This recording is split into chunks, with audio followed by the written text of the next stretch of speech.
welcome to the Really Helpful Club and the latest in our In Conversation series. And today I'm going to be talking to Chris Kerr, who is a healthcare partner with WPA, which is the 5th largest health insurer in the UK. So welcome on board, anyone that's either watching us today or is catching up a bit later on. And I love this In Conversation series because it's our chance to shine the spotlight on different people within our network, people who in our community, and in particular business owners, entrepreneurs, people who running their own business, talking about what they do, the rationale behind it, their motivation, their mojo, what gets them going, and also to share some of the insights and some of the lessons and some of the stuff that they've learnt along the way, which is what makes it so interesting. So I can see that Chris is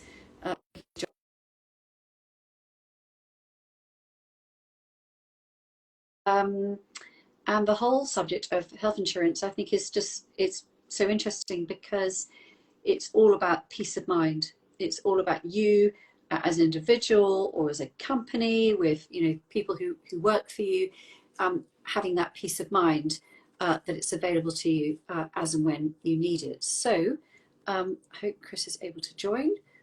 Let's just try again. And I love this series. I think this is my 65th, something like that, number 65 interview. And I love this because no interview is ever the same. Everyone's got their own interesting story to share. And we always like to shine the spotlight, learn about the person, what they did, what made them get into what they do, and to find out about them along the way. So, don't know why Chris can't join. We did a practice the other day, and he's having problems joining. So maybe that's your internet, Chris. I don't know why that is.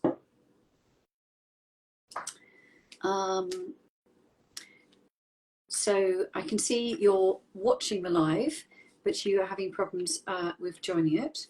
Hi Claire, lovely to see you. Very nice to have you on board. Here we go. Right, hang on. Let's see if you can join this time, Chris. Let's just try again. Here we go. Brilliant. Well done. Hi Sarah, can you hear me? Can hear you. A few snags joining. I don't know what happened there. Do you?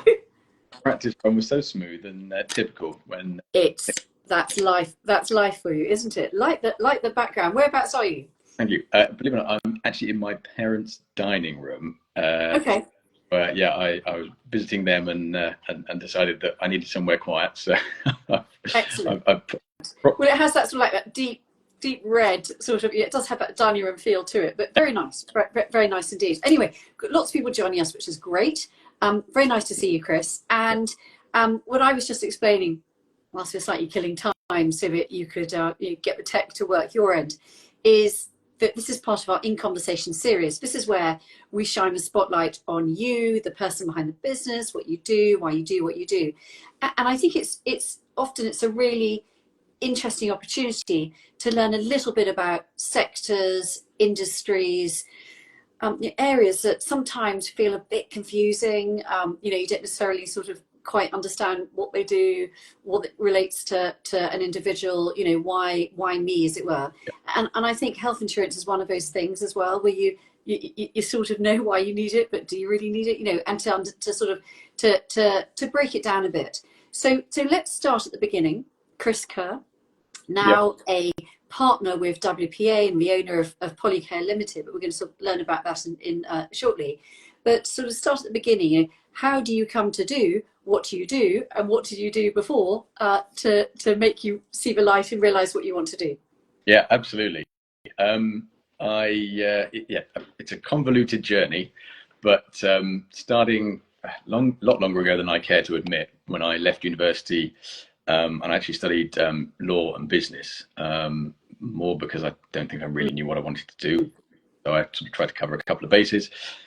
Went into the corporate world with KPMG, big accountants, financial advisors, worked there in London for a while. I think I knew I never really wanted to stick with the corporate pathway forever. Always kind of like the idea of doing my own thing.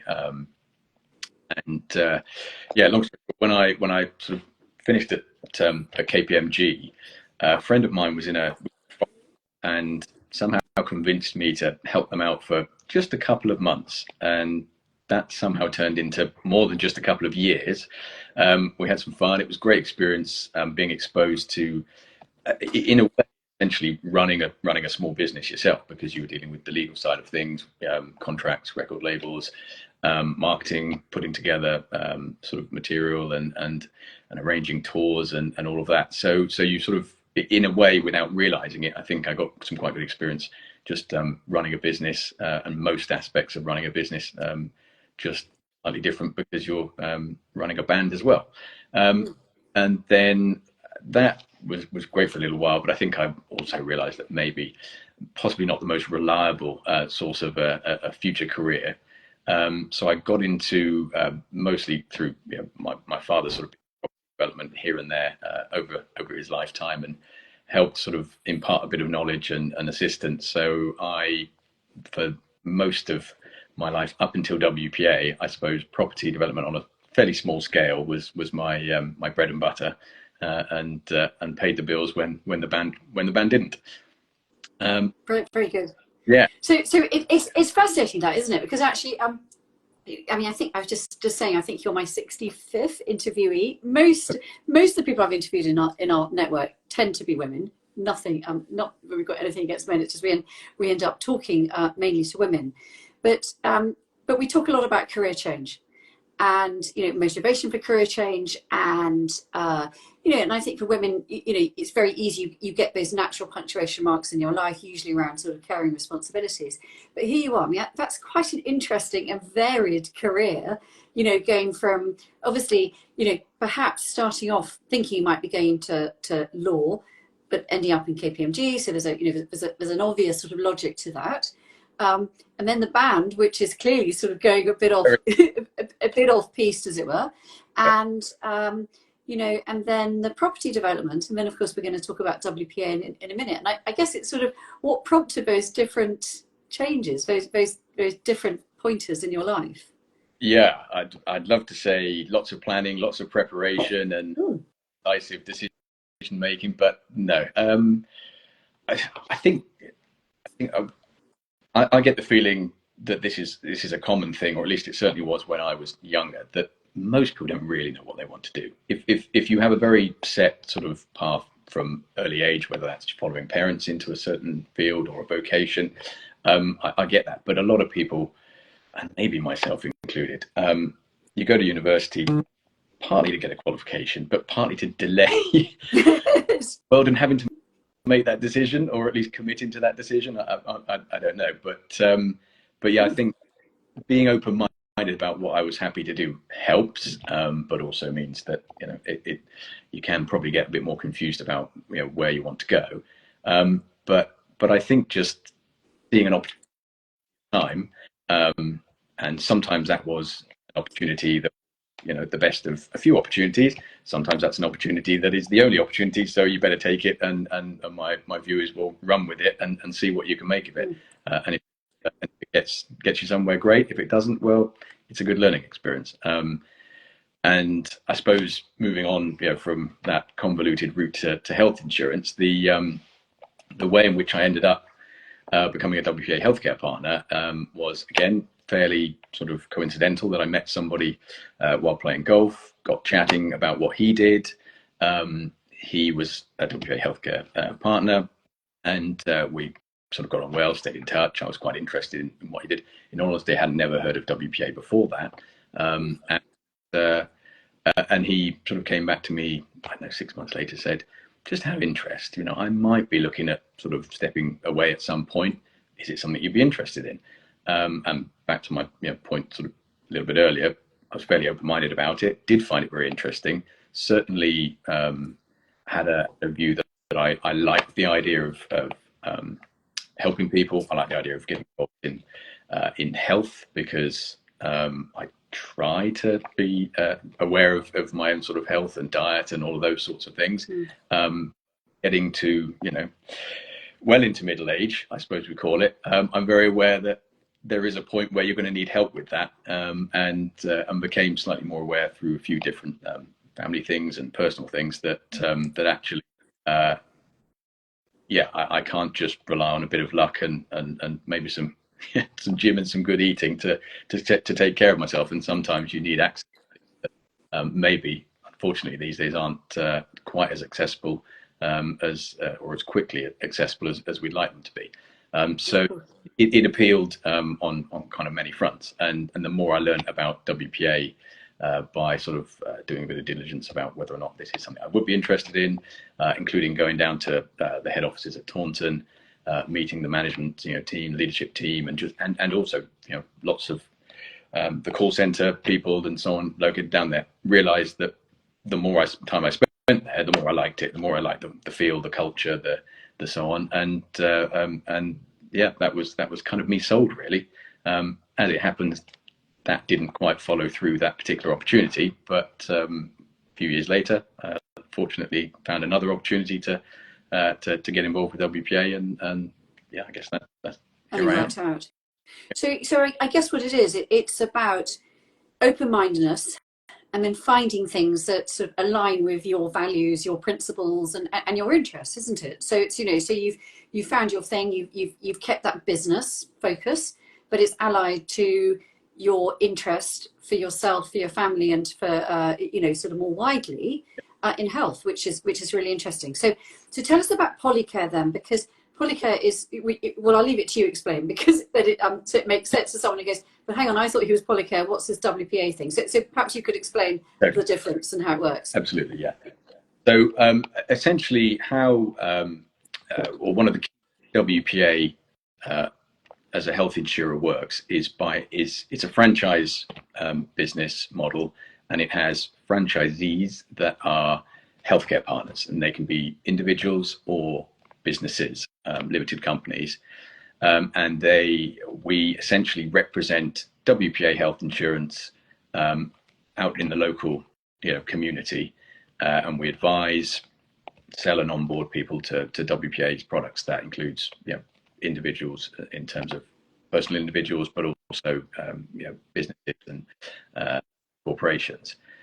So Polycare Ltd is essentially the business that I bought and took over. That was an existing franchisee of WPA healthcare practice, which is they're the part of WPA that issue the franchises.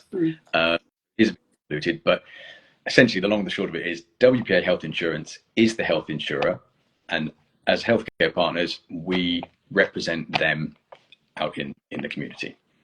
Perfect. Got it. Exactly. Okay. So tell us a bit about the services, what you offer, the type of people you help, and give us a few examples of how that works.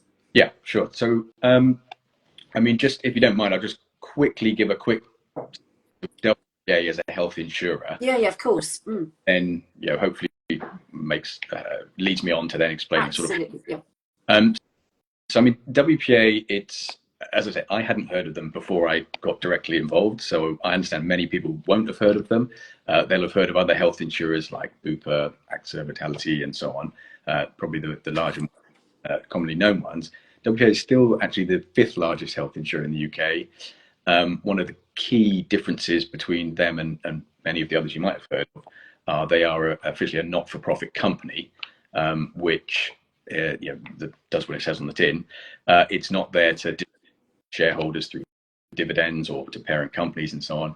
It's there to provide as good a service as it can and continue going forward for its clients to to have access to the private medical system, which is essentially what health insurance provides you.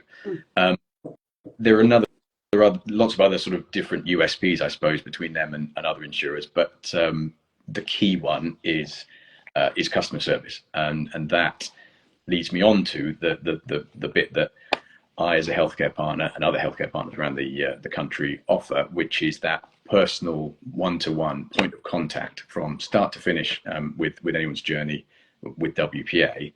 And unfortunately, an age of customer service kind of falling down the list very quickly, bigger corporations, shall we say, smaller companies hopefully keep that at the top of the list. it's very different because you do have a personal point of contact of access, which is something so important as health and private and personal as your medical history and medical future. I think that is really important, and it's why having the healthcare partner model, I think, works for so many people. And it's a testament to that is WPA is the only which recommended health insurance provider in the UK. It's the highest Trustpilot rated, wins numerous awards year on year, and the retention rate, which is basically people staying with WPA, is well up into the 90%, which is a good indicator that once people join WPA and experience what they get, and I heard you mentioning earlier as I was trying to get dialed in, the peace of mind for most people is the real value that they're buying with health insurance. It's as I say, it's a testament to hopefully the good service that people feel they receive and are happy to stick with WPA. And then coming to actually answer your question about who it is and what specifically we try to offer. In all, anybody can have health insurance with any health insurer, but with WPA, the sweet spot and the area that we sort of target the most, because I think it's how where we offer the most value, are self-employed. So that is anybody that employs themselves, runs their own business. Professionals, we do a lot of work with lawyers, accountants, teachers, things like that are ostensibly self-employed, even if they may work for a practice, that kind of thing. And also small and medium-sized businesses. WPA do corporate health insurance for huge companies like Meta, Vodafone, Carlsberg, people like that. But actually, the sweet spot, the really, I think, prime offering that they offer is for businesses from 2 to 200 people. And that's where somebody like myself, again, probably can add a little bit more value than the larger companies that don't necessarily have a specific HR function, that kind of thing. And they want a point of contact that can help them understand what it is that they're trying to put together for their employees, for themselves, their directors, the families, and then I can help manage them managing that scheme going forward, where they may not have a specific HR manager or somebody there that can sort of take that on themselves. And that is, that there are key areas of focus in terms of what we offer. Health insurance as a whole, it is it's a fairly misunderstood sort of industry. I think most people understand roughly what it means, which is, okay, I have health insurance. That means that I'm protected if something goes wrong, or what does it mean? What it really means is that you have access to the private medical system, which falls outside the NHS.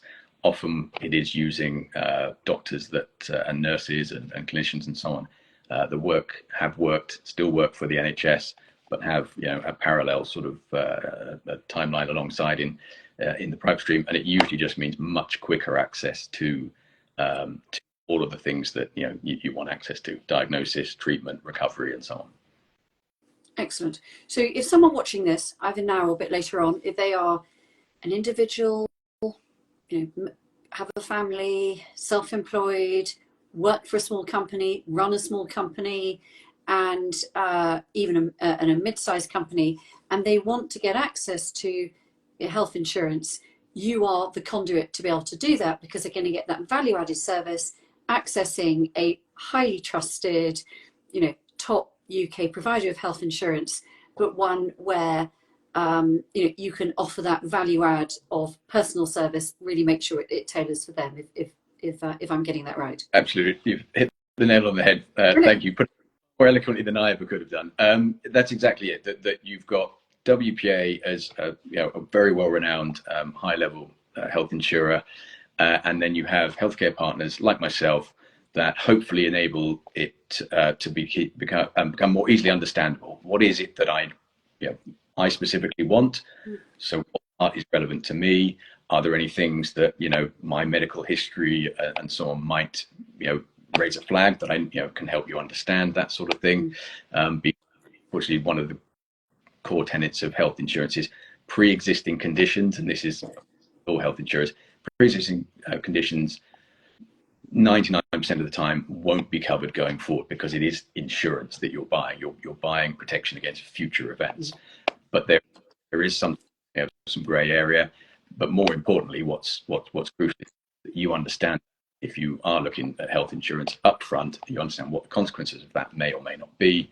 And having somebody that is very much a specialist in the products, such as myself, hopefully means that, once we get to the point that you've fully understood what it's about, that you can make a much more educated decision. Absolutely.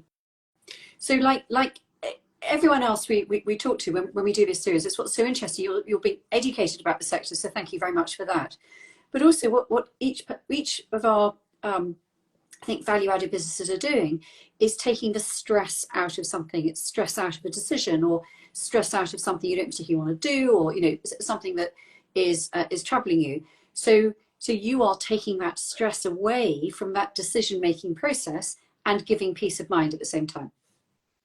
Hopefully, yes. Yeah. I'm fully aware that health insurance, as with most insurance, is not glamorous. It's not exciting. It's not something that most of us wake up in the morning and think, oh, I can't wait to deal with that. But it's like all those things that you have to do, as it were, or it's that actually it gives you the peace of mind, so you can focus on the slightly more sort of lighter, fun stuff, isn't it?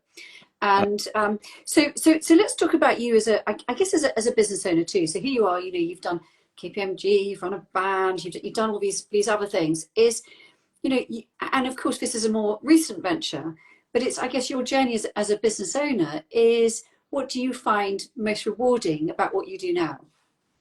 Yeah, the key thing is I like solving. I think that I guess turning the brain over and figuring out, okay, how can I best provide a solution to somebody comes to me and says, okay, I'm interested in health insurance for let's just say for my business.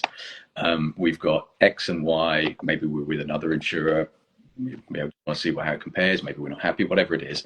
And actually, once you start getting to the point of even as with an individual, but certainly once you start getting to a number of individuals and you're looking at medical histories, or you're looking at what they're particularly interested in, or what level of cover they want here and where and everywhere, it gets quite complicated. And trying to make sure that I can provide what I think is the best advice and solution, but also give options, so that, because I'm fully aware that everybody, lots of this stuff is slightly subjective. Some people place, the biggest value, as you were mentioning before, on peace of mind. Some people actually place the biggest value on going, well, no, I want to be able to use my health insurance from, next week, because I want to be able to, go and get my glasses paid for, or those sorts of things, all of which are things that you can do. And it's just trying to, problem solve, really.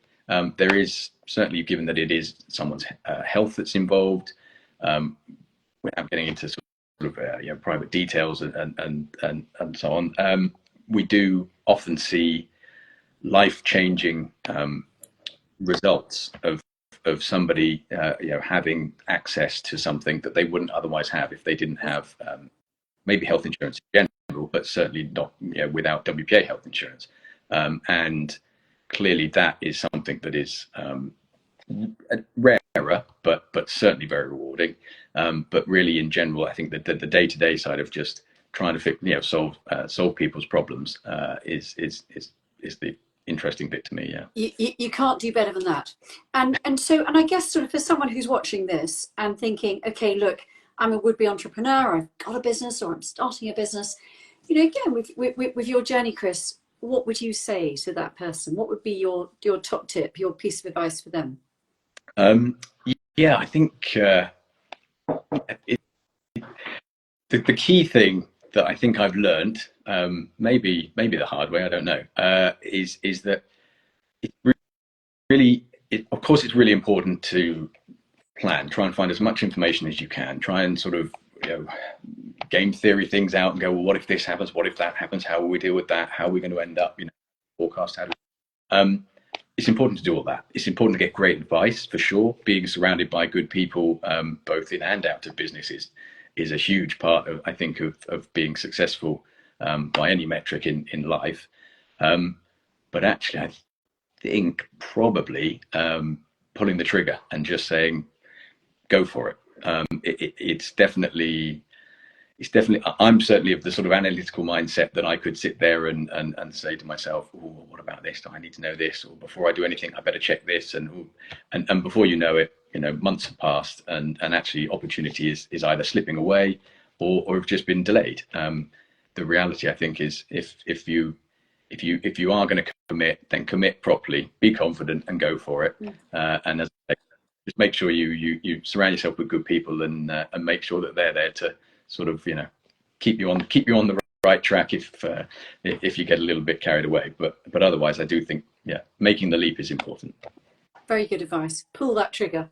Yeah. Pull that trigger and surround yourself with good people. You absolutely can't argue with that. And so I guess here we are. We're talking today. What if, and I know you've got a really good book of business and of really sort of loyal client base, as you said. The sort of retention rate at WPA is in that 90s, which is fantastic because it allows you as a business owner to be able to plan, have some visibility, and to maintain and to service that client base. But if we're sitting down, Chris, in a year, maybe 2 years' time, what do you think you'll be looking back in the rearview mirror and saying to me? Is it growth? Is it maintaining that client base? What will success look like for you? Yeah, a great question. It's obviously you sort of pre-prepped me with the few of those good questions, and this was the one that actually I thought, I should already have my answer there, because I should be with my business plan ready to go. But obviously, like all things, I think once you get into something, your plan kind of goes out the window. But I've realised that I think the most important thing, because of the nature of the business, is my existing clients, our existing clients, because they have joined WPA for a reason. They expect a certain level of service. They expect to be able to have access to myself or one of my other team members, because that is part of the service, part of the product that we sell. Is how the healthcare partner model works, as we talked about earlier. And so my goal is actually, for certainly the first couple of years, which is across the next couple of years, to maintain that level of service that they've been happy with and accustomed to. The good thing about that is, as you mentioned, the retention rates, fingers crossed, they stay at that sort of level, is important. But also, one of our biggest areas of growth is actually referrals and recommendations from our existing clients, existing businesses, individuals. It's again a testament to the WPA product, but it's also hopefully a testament to certain people like doing business in a certain way, and where customer service and a point of contact is really important to them. They're very happy to then refer that to close friends, other business connections, that sort of thing. So in a way, keeping doing the right thing by our existing clients is actually what helps us grow substantially going forward as well.